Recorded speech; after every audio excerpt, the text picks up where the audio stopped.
Hey everyone, and welcome to the channel. So in front of us is the last model year for the second generation Chevrolet Colorado. This is the Z71 with the full Sherrod kit, adding a lot of goodies, and it has an MSRP right around $43,000. So let's start off with what powers this pretty popular mid-size truck. Underneath the hood, this has a 3.6 liter V6. It's paired to an 8-speed automatic transmission, and it pumps out 308 horsepower, 275 pound-feet of torque, primarily sent to the rear wheels. However, the Z71 does offer the four-wheel drive system. It can propel this 4,500 pound truck from 0 to 60 in just over 6 seconds, and it has a top speed of 135. Now, it also has a fuel economy of 17 miles per gallon in the city, 24 out on the highway. Well, let's work our way to the exterior styling now. So the Sherrod kit doesn't really add anything to the front end of this truck. So everything is factory, as you would see for a normal Z71. Chevy bow tie right in the middle with the grille that has some of the body colored running right through the middle just to tie it in a little bit nicer. There's gloss black in the lower section, more body colored for the middle section there. 2 tow hooks along with the lower air dam, and a lot more cutouts to provide even more cooling to that engine. Now this has halogen lights for everything: headlights, high beams, turn signals, and fog lights. Would be nice to see the 3rd gen with all LED lighting.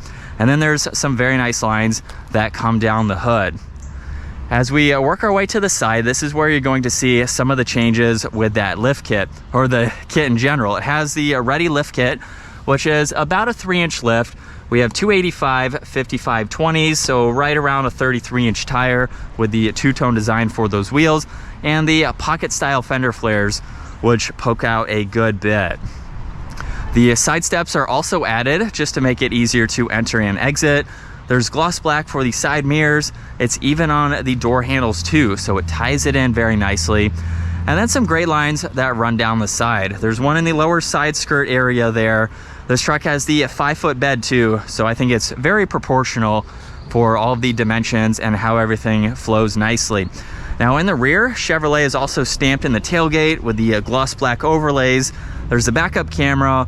All of these sensors are in the body colored bumper, where this does have the bed side steps, and there's a grab handle up top, so that just makes it easier to enter or exit.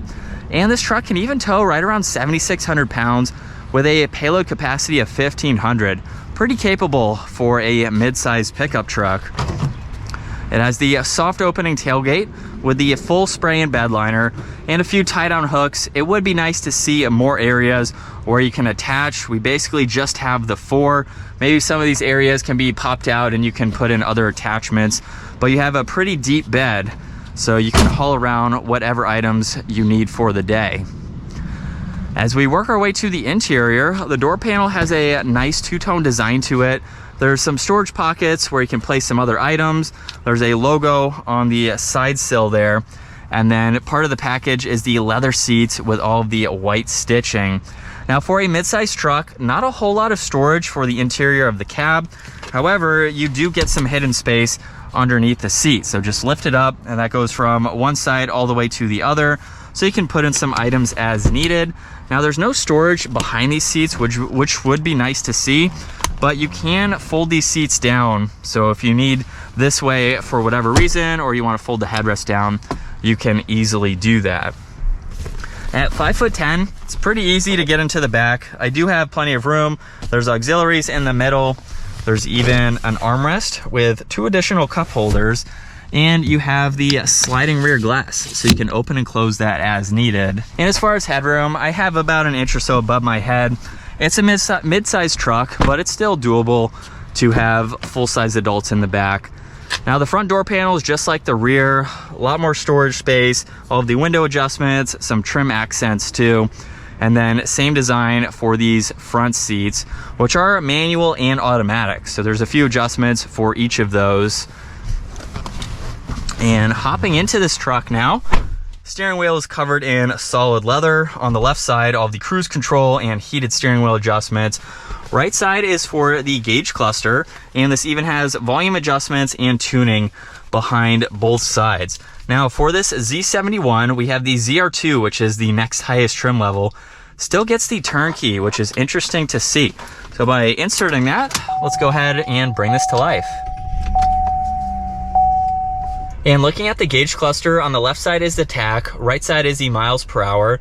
There's fixed info in the middle, like fuel level and oil temperature. And then there's a lot more info to go through in that LCD screen. So there's settings that you can go into along with phone. There's navigation, audio.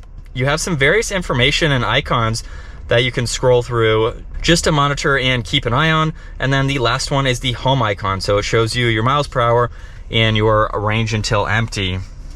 Now on the left side, all the headlight and fog light adjustments, the four-wheel drive selector with the locking diff. This has the parking brake down below. And right in the middle with the touchscreen system, you have a little bit of info to go through. On the home screen, it is split right now with your phone, audio, and navigation.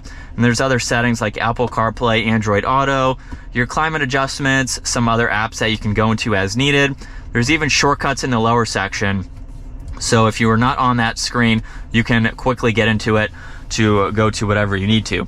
Now there's physical buttons for power and volume for the radio. You can use the dial on the right side to further go through this if you don't want to use it as a touchscreen system, along with home, back, and tuning in the middle.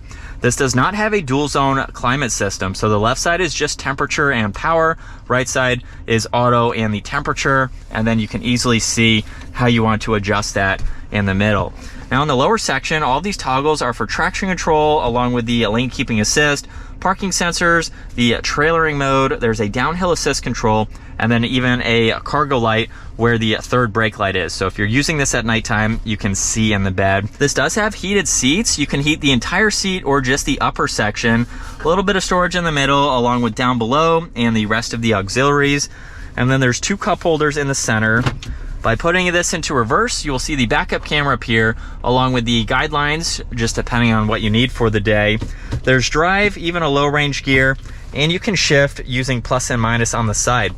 So if you're using this off-road or towing, you need to hold a gear, makes it very beneficial. There's a wireless charging pad right in the middle. Good amount of storage space for this deep compartment with a 12 volt if you need to charge other electronics. And then there's plenty of space in the glove box for anything else that you need. Good amount of visibility from the driver's seat too, so it's pretty open feeling. There's a sunglass holder up top, which is convenient to have, and then the dome lights are just in front of that. And with another acceleration, here we go.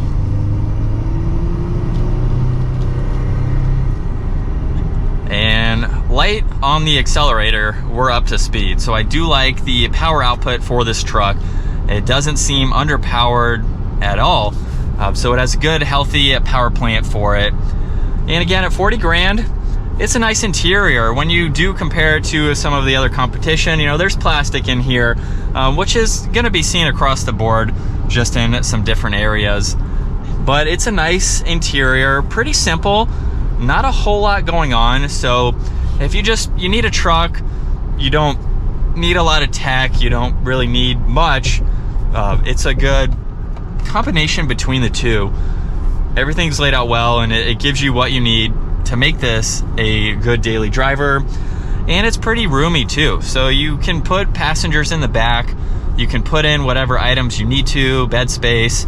It's a practical, smaller size truck, as we pass another one there. So you could use this as needed, and it's a good option. So I think that is going to wrap it up though for the last year for the second generation Chevrolet Colorado.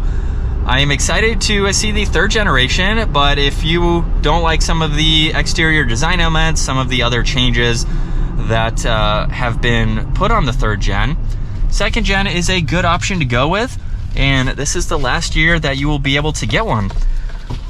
Some people are going to be happy with this, some people are going to be happy with the third gen, so it just depends on your budget, what you're looking to get out of your truck, and some of the features and options that they have to offer.